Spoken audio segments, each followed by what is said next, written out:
Good morning students. कैसे हैं आप लोग? उम्मीद करता हूँ उम्मीद से ज़्यादा अच्छे होंगे। तो आप लोग मेरे से पूछते रहते हैं पटना में भी क्या कोई जीतू भैया के तरह टीचर मिलेंगे। तो आज का वीडियो होने वाला है पटना के जीतू भैया के ऊपर। और यदि आप भी पटना में रहकर पढ़ाई करते हैं और आपके पास भी कोई स्टडी से रिलेटेड डाउट है तो आप बिल्कुल जा सकते हैं जीतू भैया के पास। आप लोग बने रहें इस वीडियो में, आगे तक आपको वो सब कुछ दिखने को मिलेगा जो आप कोटा फैक्ट्री के जीतू भैया के लीड रोल में देखा है। आशा करूँगा कि आप सभी को ये वीडियो पसंद आएगा। सो आप लोग चलिए आगे देखिए।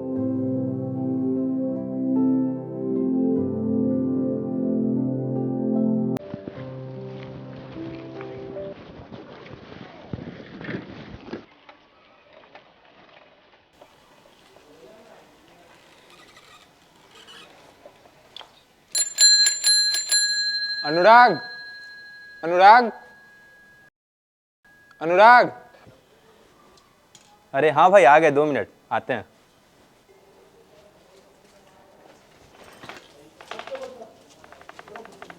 क्या यार इतना लेट? अरे भाई, सो के उठने में टाइम लग गया था।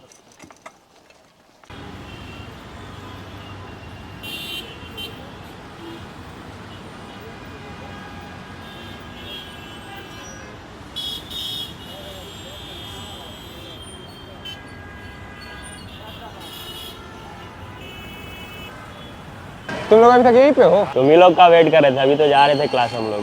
चल भाई चलते हैं सर क्लास में। और बताओ कल क्या किया था? यार एग्जाम्स आ रहे हैं, पढ़ाई में कंसंट्रेट नहीं कर पा रहा हूँ और एग्जाम्स के स्ट्रेस के कारण तो और पढ़ाई नहीं हो पा रहा। अरे हाँ भाई, सेम तो मेरे साथ भी यही हो रहा है। चलो राकेश सर के पास तो जा ही रहे हैं, वही इसका सॉल्यूशन बताएंगे। हाँ भाई, चलते हैं राकेश सर के पास।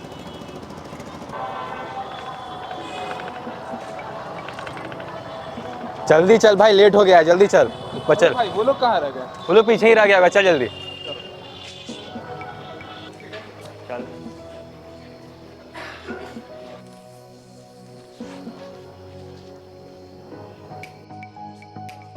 यार। तुम्हारे वजह से लेट हो गया यार। जल्दी चले यार, रोज रोज ऐसे लेट करें तो थोड़ी चलेगा यार। अरे सॉरी।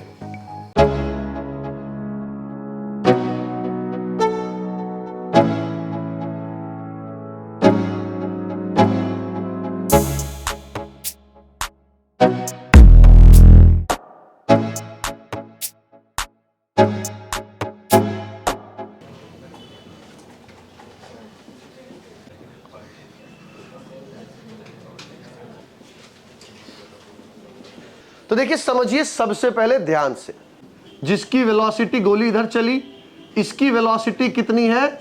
400 मीटर पर सेकेंड। अब समझिए ध्यान से, उस समय इसकी सेंटर ऑफ ग्रेविटी यहां थी। जब गोली टकराएगा ब्लॉक से तो ब्लॉक सीधा रह जाएगा क्या? नहीं। क्या होगा? ब्लॉक की पोजीशन चेंज होगी और ब्लॉक जो ऐसे था वो ब्लॉक अब इस तरह से आएगा। कहने का मतलब कि जब गोली टकराएगी, मेरी बात समझिएगा ध्यान से, उस समय ब्लॉक ऐसा ना रह करके ब्लॉक की पोजीशन क्या होगी बॉस? ये होगी। और गोली इसमें से टकराएगा और ये गोली जो है क्या होगा? इससे बाहर आ जाएगा। आपसे पूछा यही जा रहा है कि जब गोली बाहर आएगा तो उसकी बात समझिएगा, उसकी वेलोसिटी क्या होगी। तो कहने का मतलब देखिए, यहां से गोली टकराई तो यहां पे इसके पास कौन सी एनर्जी होगी? Kinetic energy. और सेंटर ऑफ ग्रेविटी कितना शिफ्ट किया? 10। तो h बराबर 10 सेंटीमीटर, मतलब h बराबर 0.1। कहीं कोई दिक्कत? बात समझ पा रहे हैं? अब जब वेलोसिटी √2 हो गई, बात समझ में आ रही है? तो अब हम क्या करेंगे? दो ही चीज तो करना ही है, एक तो कंजर्वेशन ऑफ एनर्जी, दूसरा कंजर्वेशन ऑफ मोमेंटम। तो अब हम लोग लगाएंगे law of conservation of momentum, जिसको हम लोग क्या बोले हैं? लोकोम। क्लियर है? अब आपके पास क्या सारा डाटा अवेलेबल है? देख लीजिए ध्यान से। हमको निकालना क्या है, हमको निकालना है ये v, तो M U minus capital M v1 upon m is equal to v होगा कि नहीं होगा? होगा। जब आप इसको पुट करेंगे इस वैल्यू को, तो जो आएगा that will be your answer. ठीक है, ये भी क्वेश्चन सोच लीजिए आप, नीट 2016 में पूछा गया था। अगर आप ये चाह रहे हो ना कि नहीं हमको IIT क्वालिफाई करना है, मेरा व्यक्तिगत मानना है कि IIT कहीं ना कहीं मेरे लिए सपने के बराबर था। हमने क्वालिफाई किया, आज हम वही ज्ञान दे रहे हैं ना, इस उम्मीद के साथ कि तुम लोगों में से भी 10, 20, 25, 50 पूरा क्लास हो जो IITs में पहुंचे। बात समझ पा रहे हैं कि नहीं? तो उसके लिए क्या होगा ना, उसके लिए आपको आपका काम as a homework for granted नहीं लेना कि हाँ ठीक है कर लेंगे। जब आप उस काम के प्रति इंटरेस्ट जगा दोगे ना, जब आपको पूरा एक मन में आ गया कि नहीं हमको करना है, जब इंटरेस्ट आ गया, तो ट्रस्ट में आपको कभी पता ही नहीं चलेगा कि हमको 1 घंटा पढ़ना है कि हमको 100 घंटा पढ़ना है। कभी आपको इस बात का इल्म तक नहीं होगा, कभी भी आपको थकावट नहीं होगी। आप एक बात सोचो ना कि जो बच्चा क्रिकेट खेलने का शौकीन है, सुबह गुरु दोस्तों में बात हुई, सुबह 5 बजे उठ के चला गया वो क्रिकेट खेलने, घर परिवार वाले कहते रह गए तबीयत खराब है, ठीक है खेलोगे हरासमेंट होगा, तो क्योंकि आप उस काम को, आप उस क्रिकेट को इतना इंटरेस्ट के साथ खेलते हो कि जब आप घर आते हो तो आपको हरासमेंट फील नहीं होता। आपको कभी नहीं लगता कि आपने जो है कोई क्रिकेट खेला है या कोई चीज खेला है, ठीक है, आप उस पर एकदम इंजॉय के साथ आप उस पर चल रहे। यही चीज जिस दिन आपने पढ़ाई के साथ कर ली, सिलेक्शन होगा ही होगा। कभी भी घड़ी देख के मत पढ़िए, बस कभी भी पढ़ाई को एज अ होमवर्क मत लीजिए, आप उसमें इंटरेस्ट जगाइए ना। आप कोशिश कीजिए, ठीक है, कि आप उसको एक इंटरेस्ट की तरह लेके चले, आपको बहुत मजा आने वाला। और खुद पे कॉन्फिडेंस तो होना चाहिए।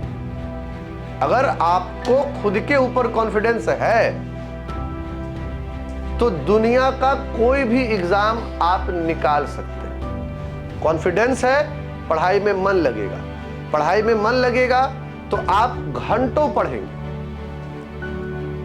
हम ये नहीं कह रहे हैं कि 1 घंटा पढ़िए तो IIT निकलेगा, या आप दिन के 12 घंटे 15 घंटा पढ़िए तो IIT निकलेगा। हाँ, IIT समय डिमांड करता है। नीट की तैयारी समय डिमांड करती है। क्यों? क्योंकि ऐसा नहीं है कि आज हमने सोचा कि हमको IIT करना है, या आज हमने सोचा हमको नीट करना है और विद इन अ क्लिक कल एग्जाम हुआ और हम IIT करके या नीट करके हम अपने पोजीशन पर सेट हो गए। ऐसी बात नहीं है, समय खोजता है। उस समय में तुम कितने रेगुलर हो, तुम कितने कंसिस्टेंट हो, ये खोजता है। और जो आदमी कंसिस्टेंट है, रेगुलर है, सिलेक्शन उन्हीं का होता है। कभी मौका मिले, ठीक है, अभी कुछ दिन पहले ही कभी मौका मिले, रामानुजम का पढ़ो, देखो उसकी स्टोरी सुनो। हमको मौका मिला, उसका फिल्म हमने देखा।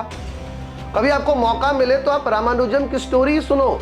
32 साल की उम्र में 1200 थ्योरम उन्होंने दिया। आप कोशिश कीजिए कि आपसे जिस समय आप घूम रहे हैं रोड पे, जिस समय आप बैठ के गप्पे लड़ा रहे हैं, जिस समय आप तैयारी नहीं कर रहे, बात मानते हो ना कि उस समय 10 लाख बच्चा में से 12 लाख बच्चा में से कुछ बच्चा बैठ के पढ़ रहा होगा, तो सिलेक्शन उसी का होगा। अगर आपको आपका सिलेक्शन चाहिए तो आपको उस 10 लाख 12 लाख बच्चों में से यूनिक होना होगा। और जिस दिन आप यूनिक हो गए, रिजल्ट आपको मिल जाए। और अल्टीमेट खुशी क्या है? जिसको हम चाहे हमको मिल जाए। वो हर मामलों में है। समझ रहे हैं कि नहीं? ठीक, चलिए लिखिए।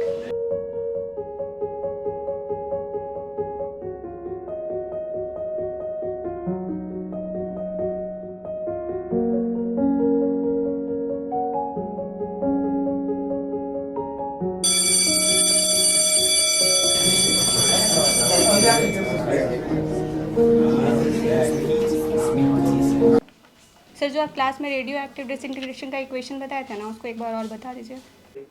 चलिए देखिए, रेडियो एक्टिव डिसइंटीग्रेशन हम लोग को समझना है ना। रेडियो एक्टिव डिसइंटीग्रेशन, ठीक है। अब मान के चलो कि कोई भी बाबू रेडियो एक्टिव सैंपल है ना, क्या है, कोई रेडियो एक्टिव सैंपल है। तो ये जो रेडियो एक्टिव सैंपल है उसके अंदर इनिशियली का मतलब होता है t बराबर 0 पे n0 जो है number of atom of radioactive sample है। क्लियर है? रेडियो एक्टिव सैंपल, कहीं कोई दिक्कत?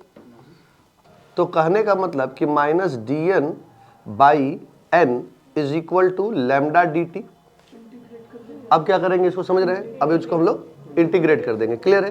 तो जब इसको इंटीग्रेट करेंगे तो देखो इनिशियल टाइम 0 से कहां तक, t तक, और ये कहां n0 से n तक। क्लियर है? कहीं कोई दिक्कत? तो ये रिलेशन क्या बन गया, ये बन गया log n upon n0 is equal to minus lambda t। अब log को इधर लेके जाएंगे तो एक्सपोनेंशियल पावर हो जाएगा, तो n अपॉन n0 क्या हो जाएगा, e माइनस लैम्डा t। अब n0 को इधर लेके चले गए तो n बराबर क्या हो गया, n0 e minus lambda t। यही आपका रिलेशन था, है ना। चलिए नेक्स्ट बोलिए।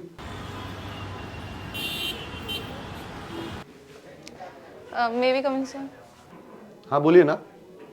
आपसे कुछ बात करना था। हाँ बैठिए ना, क्या बात है बताइए।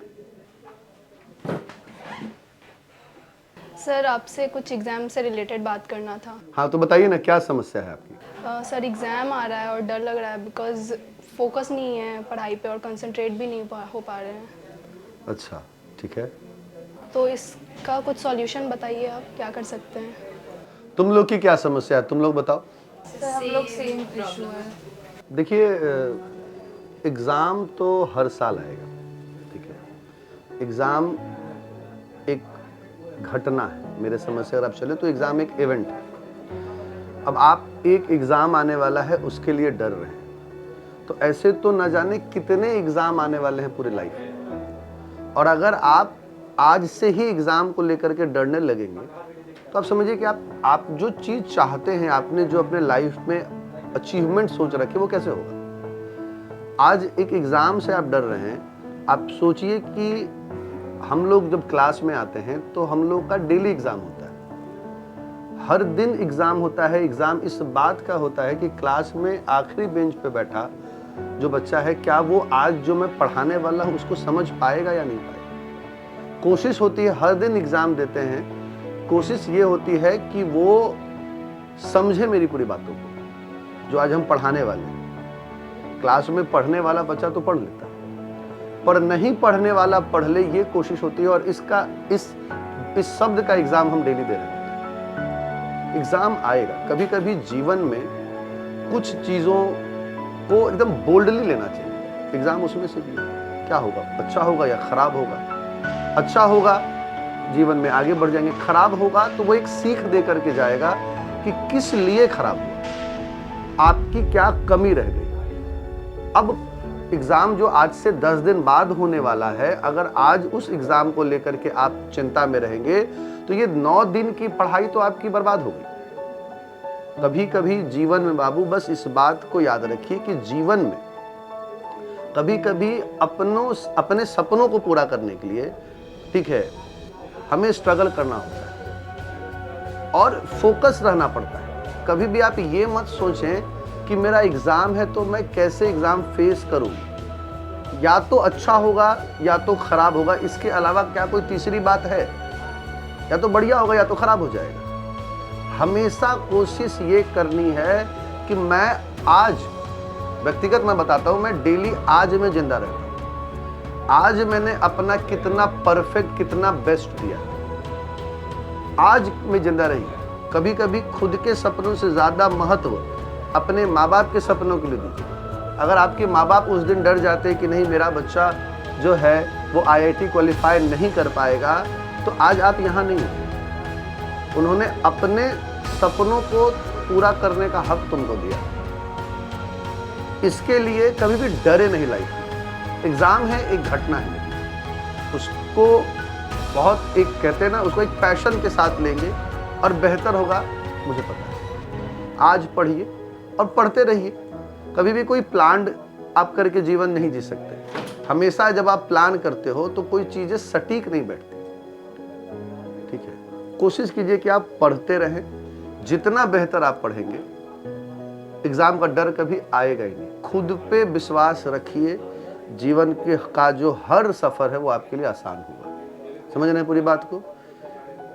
लोड नहीं लेना है लाइफ में, एकदम काम रहिए लाइफ में। बस इतना याद रखिए कि आपके सपनों से अधिक आपके माँ बाप का सपना इंपॉर्टेंट है। जब आप IITian बन जाएंगे और आपके माँ बाप के चेहरे पे जो खुशी होगी, आप उसको सोच लीजिए, आपका जो डर है वो अभी खत्म हो जाएगा। समझ रहे हैं पूरी बातों को? क्लास में बैठिए, आगे हम लोग क्लास में पढ़ते हैं। थैंक यू सर, समझ में तो आ गया, अब बस इस पर इम्प्लीमेंट करना है तो। ठीक है, क्लास में बैठिए। Thank you sir.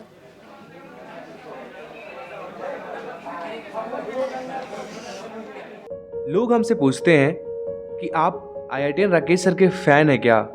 तो उनको मैं बता दूं, जितना मैं जानता हूं सर को एज अ मेंटोर और पर्सनल रीजन, फ़ैन तो नहीं हूं, आइडियल मानता हूं। और एक बात मैं आप सभी को विश्वास से बोलता हूं, अगर आप भी मिलोगे तो आइडियल ही मानोगे।